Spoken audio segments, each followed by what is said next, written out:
স্বাগতম আপনাদের গল্প নাইট চ্যানেলে। আপনি কি জানেন, আমাদের কলোনিয়াল শহর কলকাতা শুধু সংস্কৃতি আর ঐতিহ্যের শহরই নয়। এর অন্ধকার গলির মাঝে লুকিয়ে আছে এমন কিছু রহস্য, যেগুলোর উত্তর আজও কেউ খুঁজে পায়নি। বই নড়ে ওঠে, পুতুলের চোখ নিজের থেকে ঘুরে যায়, আর মন্দিরের ভেতর থেকে শোনা যায় রাতের কান্না। আজ আমরা শুনব কলকাতার সেরা 3টি ভৌতিক স্থান সম্পর্কে। যদি আপনি দুর্বল হন, এখনই পিছিয়ে যান। চলুন শুরু করা যাক আজকের ভিডিও। প্রথম স্থান, এটি হল ময়না মন্দির, কলকাতার সবচেয়ে অভিশপ্ত স্থানগুলোর একটি। শহরের কোলাহল থেকে দূরে নির্জন বনের মাঝে দাঁড়িয়ে আছে এই মন্দির। এক কিশোরীর আত্মা এখানে বন্দী হয়ে গেছে। রাতে মন্দিরের ভেতর থেকে শোনা যায় নারীর কান্না, আর অদ্ভুত আগরবাতির গন্ধ বাতাসে ছড়িয়ে পড়ে। অথচ সেখানে কেউ নেই। বিশ্বাস করা হয় এখানে যারা মৃত্যুবরণ করেছে তাদের আত্মা শান্তি পায়নি।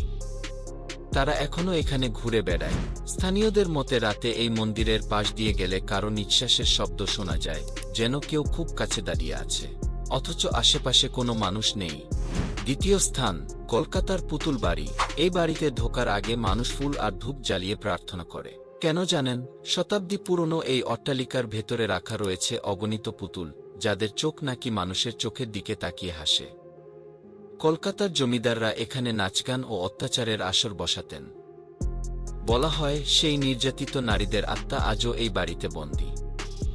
রাতে জানলার ফাঁক দিয়ে পুতুলের চোখ নাকি নড়ে ওঠে, আর শোনা যায় করুণ আর্তনাদ। কলকাতার এমন এক জায়গা যেখানে হাজারো আত্মার অদৃশ্য উপস্থিতি অনুভব করা যায়। রাত হলে এই বাড়ির জানালায় দেখা যায় নড়তে থাকা পুতুল। কেউ কেউ বলে তারা শুনেছে অদ্ভুত হাসির আওয়াজ, যেন কেউ মজা পাচ্ছে, কিন্তু সেখানে কেউ নেই। বাড়ির ইতিহাস বলছে একসময় এখানকার মহিলাদের উপর অমানবিক নির্যাতন চালানো হতো।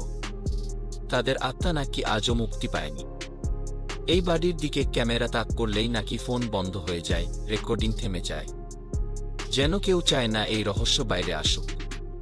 পুতুল বাড়ি শুধু একটা ভুতুড়ে বাড়ি নয়, এটা হলো কলকাতার অন্ধকার স্মৃতি। তৃতীয় স্থান, কলকাতার ন্যাশনাল লাইব্রেরি। ব্রিটিশ আমলে এই প্রাসাদ ছিল গভর্নরের বাসভবন। পরে এটি রূপান্তরিত হয় ন্যাশনাল লাইব্রেরিতে। কিন্তু লোকমুখে শোনা যায় এই লাইব্রেরির প্রতিটি দেওয়াল, প্রতিটি করিডোর আজও লুকিয়ে রেখেছে গভর্নরের স্ত্রীর অশান্ত আত্মাকে।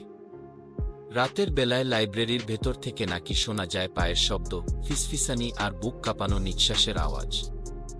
অনেক লোকই দাবি করেছেন তারা দেখেছেন বই নিজে নিজে তাক থেকে পড়ে যাচ্ছে, আর অন্ধকারে ভেসে বেড়ানো অজানা ছায়া। বাইরে থেকে এটি জ্ঞানার্জনের পবিত্র স্থান, কিন্তু রাতের আধারে এটি রূপ নেয় এক ভৌতিক গোলকধাঁধায়। ব্রিটিশ গভর্নরের স্ত্রীর আত্মা নাকি এখনও এই প্রাসাদের করিডোরে ঘোরাফেরা করেন। রাত হলে তাকের বই নিজে নিজে নড়ে ওঠে, কেউ হাঁটলে পেছনে নাকি আরেকটি পায়ের শব্দ শোনা যায়।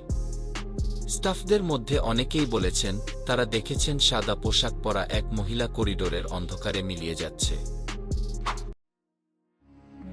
আপনার কি কখনো কোনো ভুতুড়ে জায়গায় যাওয়া হয়েছে? নিচে কমেন্ট করে অবশ্যই জানান। আর যদি এই ভিডিওটা আপনার ভালো লাগে, তাহলে একটা লাইক দিতে ভুলবেন না। চ্যানেলটা এখনই সাবস্ক্রাইব করুন, আর পাশে থাকা বেল আইকনে ক্লিক করে নোটিফিকেশন অন করে নিন, যাতে আমাদের পরবর্তী রহস্য আর অ্যাডভেঞ্চারের কোনো ভিডিও আপনি মিস না করেন।